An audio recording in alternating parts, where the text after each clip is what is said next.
Barney, Mulvihill and Michael Delaney, co-chairs of the Helium Festival. Can you tell us how did you get the idea for this event? How did this all start off? Well, basically, myself and a friend ran a marathon in 2008 to raise money for free Ataxia, which is a condition a friend of ours had. And we raised about $2,000. And the following year, I had this idea that we were going to triathlon. So we just took the notion that instead of having sponsorship cards, we'd actually organise a night and try and get all our old college mates to come down for the night, just to get a crowd around Ballymahon, you know. And we kind of created a monster. It was just up in the yard here. We had 400 people on the night, and myself and Barney were up and after the whole thing had legs. And you know, it's kind of built now to where we are today, like 1,500 people, Ash and Duke Special, an absolute array of talent down in the back of our local pub. So that's pretty much how we got cracking, you know. How many years is it running now? This is our fourth year, so we're kind of growing and growing. So as Michael said, we started off with 400 people, went to 800 people, 1,200 people last year, and this year we're hitting 1,500 people, which is kind of a nice, comfortable capacity, and it's kind of different itself from every other festival in that there's lots of room and there's lots of very easy going, and we're pretty friendly, open atmosphere here is what we've created, and we hope that continues as well. So. And you see it going any further in the years to come? Well, we're kind of at a crossroads, I suppose, in that we could get bigger, we could get more exclusive if you like. And we decided this year, look, we've got a really nice venue. It's a lovely walled garden here in Skelly, surrounded by beautiful trees. It's a nice layout, it's a safe layout as well. And look, we said we'll bring in the big bands and we'll just keep it at a nice, small boutique festival level. And that's what we decided to do. We're trying to keep it almost like an anti-festival festival in that people aren't robbed for drink prices. The food is included in your ticket price, free camping, free parking. We don't try and push as many people in just for the sake of making money off the gig. So as a result, people really enjoy that. It's more personable, and they tend to know a lot of people that are actually at the gig who come back year on year. So as a result, we've a lovely little festival on our hands, which is built kind of slowly. So it's different from the festivals in that it's primarily volunteer run as well. It's almost 100% volunteerism. And I mean, if you look around, everyone that's running around here today doing everything, they're all people who are from the community, who are friends of friends, who chip in to help out, who might be friends with Tom, who's the guy we raised money and awareness for. So, I mean, it's great to be able to do this with all your friends, and we get a great buzz off how well it goes, So. And how long does it take to organise from start until the day of the festival itself? Yeah, well, I suppose a typical sequence of events will be after this festival, within 2 weeks, we'll write down a long list of things that we can improve. So effectively, it's taken a year to organise. But so every year we write down a number of bullet points on how we can improve year on year, and we try to address those. But really we start meeting and taking it very seriously from October onwards. We try to really start approaching our headline acts around Christmas and going into the new year. And for an event like this and some of the headline acts we're going for, we really have to have them booked probably 4 or 5 months in advance. So it's probably, there's really from about 6 months of intense work, we'd have regular meetings, but I suppose it's like anything, it kind of ramps up, and then the last 2 weeks is really all hands on deck, and that's the time to stop with the big ideas, and that's the time to really make it happen. So. And so it's your fourth year here in Ballymahon.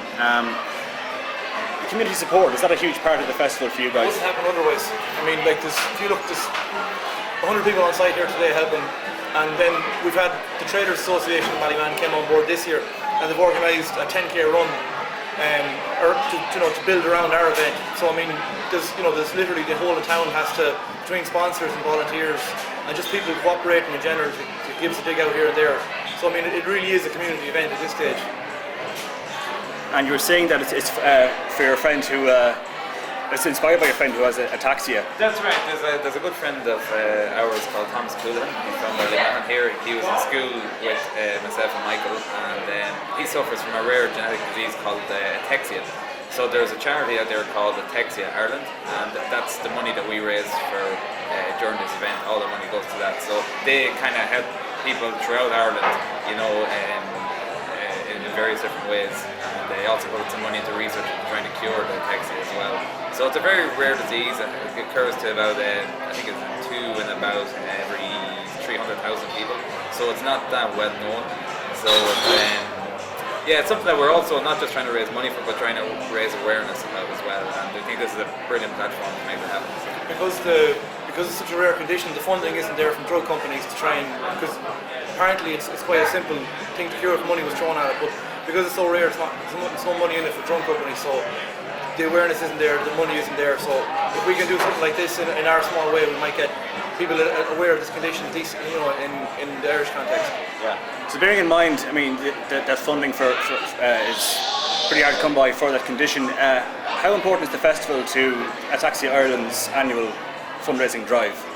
Yeah, I mean, Ataxia Ireland, they're very good in that they have a number of fundraiser events. You know, the Dublin's Mini Marathon is a big one. They have a parachute way of every year they organise money for people to do sponsored parachutes, and this is one of many things that add to that. So obviously the more things that they can get involved in, and the more money they can raise, the more money they can help out the families that suffer from this disease. How long did it take you to record your first album? Since 2008, basically. Well, we started. Was that a creative kind of? It was a combination of everybody leaving the country and college and work and a bit of everything really. And where did you record the new album? Down in Wicklow, Silverline Studios. That's available from this weekend. From should be next week anyways. Yeah.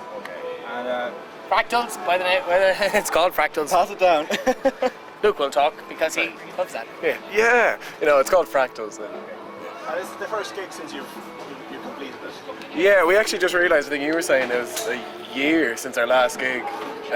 Just like you said, college, work, everyone's away.